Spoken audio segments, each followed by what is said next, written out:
Hello friends, मैं हूं आपका दोस्त अमित और आपका स्वागत है एक बार फिर से आपके अपने यूट्यूब चैनल पर जिसका नाम है स्टॉक मार्केट डिकोड। फ्रेंड्स, मैं स्वागत करता हूं आपका आज के वीडियो में। और हम लोग आज बात करने वाले हैं अपने ट्रेड्स के डिटेल के बारे में, एज वेल एज अपने ने जॉपिंग जो किया था, अपने ने जो आज जॉपिंग की थी उसके बारे में भी हम लोग बात करने वाले। चलिए मैं आपको अपनी डिटेल बताता हूँ जो ट्रेड्स हमने किया था। फ्रेंड्स, चालू करने से पहले डिस्क्लेमर देना चाहता हूँ कि कोई भी जो हम लोग स्टॉक के बारे में बात कर रहे हैं, कोई बाय सेल का कोई सिग्नल नहीं है। हम लोग सिर्फ एजुकेशनल पर्पज़ के लिए बात कर रहे हैं और अपने कोई नहीं, किसी भी तरह का कोई रिकमेंडेशन नहीं दे रहा। अगर आपको स्टॉक मार्केट में ट्रेड करना है तो किसी से भी रजिस्टर्ड इन्वेस्टमेंट एडवाइजर की सलाह लेकर के ही ट्रेड करें। चलिए हम लोग स्टार्ट करते हैं।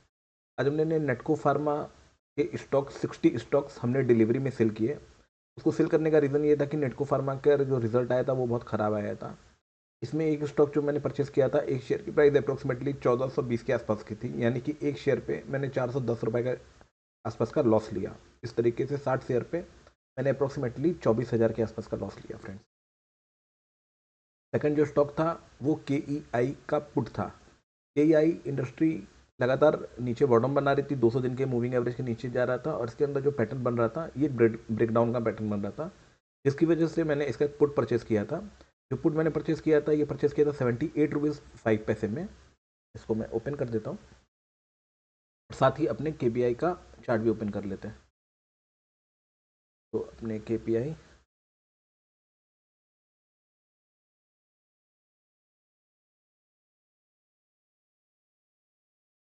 के ई आई सॉरी के इंडस्ट्री का चार्ट अपने ओपन कर लेते हैं। फ्रेंड्स, ये 1 साल का चार्ट है जो कि डेली चार्ट की कैंडल है। आप देख सकते हैं कि जब इलेक्शन का रिजल्ट आया था, यूनियन इलेक्शन का, तो जिस लो पे इसने टच किया था वो लो पे एक बार आज इसने वापस टच किया है और लगातार सेलिंग का प्रेशर ऊपर से आ रहा है इसके ऊपर। और ये लेवल टूटते ही, जिस तरीके से लग रहा है, हो सकता है इसका लेवल टूटे, क्योंकि यहाँ पे सपोर्ट बहुत स्ट्रांग था और ये स्ट्रांग होल्ड नहीं कर पा रहा है। तो जो नेक्स्ट नीचे का सपोर्ट है वो सपोर्ट है इसका 3909 का। जब मैंने परचेस किया था तो उस टाइम पे उसकी प्राइस जो चल रही थी वो अप्रोक्सीमेटली 3470 के आसपास चल रही थी। जब मैंने इसका पुट परचेस किया था, मैंने इसका पुट परचेस किया था 78 रुपीज़ में, जो मैं आपको बता देता हूँ। ये देखिए, ये मेरे ट्रेड है। जब मैंने पुट परचेस किया था तो उस टाइम पे 12 बज के 9 मिनट हुए थे और 7805 में मैंने पुट परचेस किया था। उसके बाद जो लास्ट ट्रेड हुआ था इसके पुट का,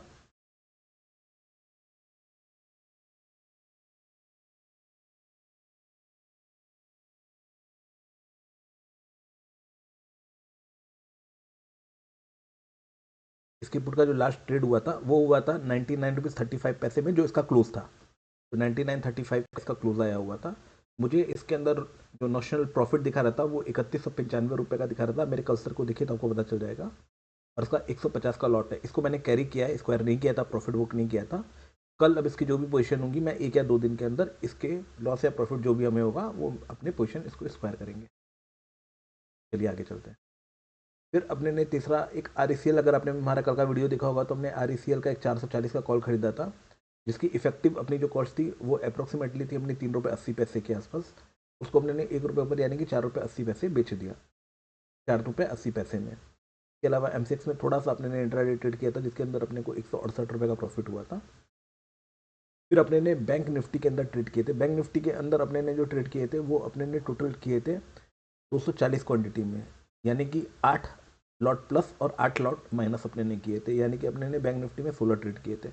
इसके अंदर लास्ट के 2 ट्रेड में मेरे को लॉस लगा था। पहले मेरे को प्रॉफिट चल रहा था अप्रोक्सीमेटली 500 रुपये 600 रुपये के आसपास का। और फिर उसके बाद जो लास्ट के 2 ट्रेड थे उसमें मेरे को लॉस लग गया अप्रोक्सीमेटली 700 रुपये का। तो जिसकी वजह से जो नेट लॉस आया है वो आया है अप्रोक्सीमेटली एक 80 रुपये के आसपास का। बैंक निफ्टी की जॉबिंग में अपने को लॉस हुआ है। इसके अलावा जो टोटल की अगर बात करें तो जो दिन भर में आज का नॉशनल प्रॉफिट एंड लॉस हुआ था वो हुआ था अपने को 10,189 का, जिसके अंदर से 3,800 के अगर कॉस्ट अपने निकाल देते हैं तो अपने को 6,200 के आसपास का प्रॉफिट हुआ था, जो नॉशनल प्रॉफिट है। इसके अलावा अगर अपने ये भी निकाल देते हैं तो अपने को 3-4 हज़ार रुपये का एक कुछ प्रॉफिट हुआ था। तो आज खाली इतना ही था वीडियो में। अब अपने बात करते हैं निफ्टी के चार्ट की।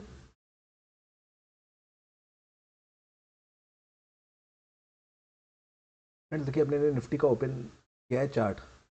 निफ्टी का अगर आप चार्ट देखेंगे तो निफ्टी का चार्ट लगातार निफ्टी नया ब्रेकडाउन कर रहा है और ऊपर जब भी निफ्टी जाता है तो ऊपर के लेवल पे सस्टेन नहीं कर पा रहा है। जिस तरीके से निफ्टी तोड़ रही है, अभी देखेंगे निफ्टी ओपन होती है, ऊपर जाती है, उसके बाद वापस नीचे आ जाती है। तो निफ्टी ये पॉइंट पे कंसोलिडेट कर रहा है। ये पॉइंट पे कंसोलिडेट करना, जो कि लास्ट अपने 10 दिन पहले जो लो बनाया था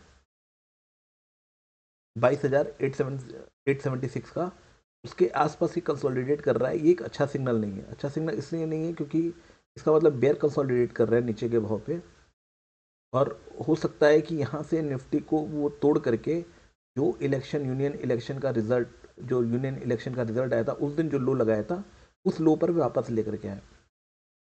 ये मेरी राय है, हो सकता है मैं गलत हूँ, मैं गलत भी हो सकता हूँ। तो इसको समझ के किसी भी तरह का ट्रेड करने की कोशिश ना करिएगा। मेरे कहने का मतलब इतना है कि निफ्टी जिस तरीके से ट्रेड कर रहा है, अगर आप निफ्टी को देखेंगे तो जिस तरीके से निफ्टी इतने लंबे समय तक 200 दिन मूविंग एवरेज के नीचे ट्रेड कर रहा है, ऐसा बहुत कम हुआ है। अगर मैं चार्ट को ओपन करता हूँ 5 साल के लिए, ये देखिए, ये निफ्टी का 5 साल का चार्ट है जो डेली, 5 साल का चार्ट है जो डेली की कैंडल बनाता है।